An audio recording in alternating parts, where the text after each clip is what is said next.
Hello there, I'm Nastasia Tay in Doha with an update for you here on Al Jazeera. There's been heavy shelling and gunfire in Sudan's capital, Khartoum, after a shaky ceasefire has collapsed. Earlier, the United States and Saudi Arabia suspended talks between the army and the Rapid Support Forces. Washington has also sanctioned companies linked to both sides. Kenyan evangelical preacher Paul Mackenzie Nthenge has appeared at a court in Mombasa. He's accused of leading a cult and ordering his followers to starve themselves to death.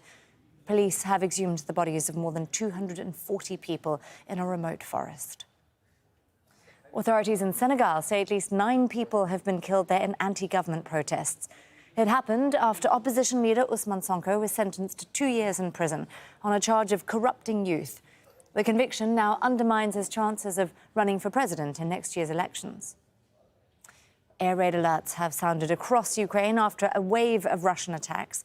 The Air Force says it intercepted and destroyed 10 missiles fired from Russia's Bryansk region on Friday.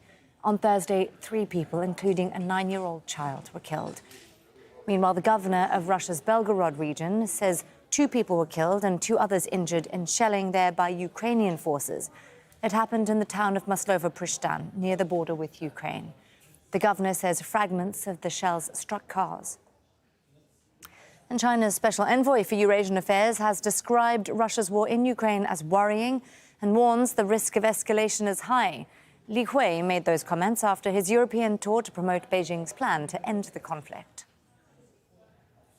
Well, the rivalry between the US and China has cast a shadow over the Shangri-La Dialogue.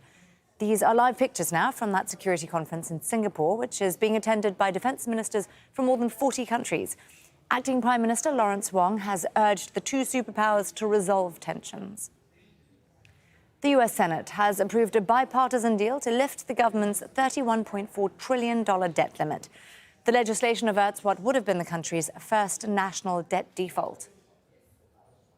The EU has called for new polls in northern Kosovo. Ethnic Serbs have been protesting against the election of ethnic Albanian mayors.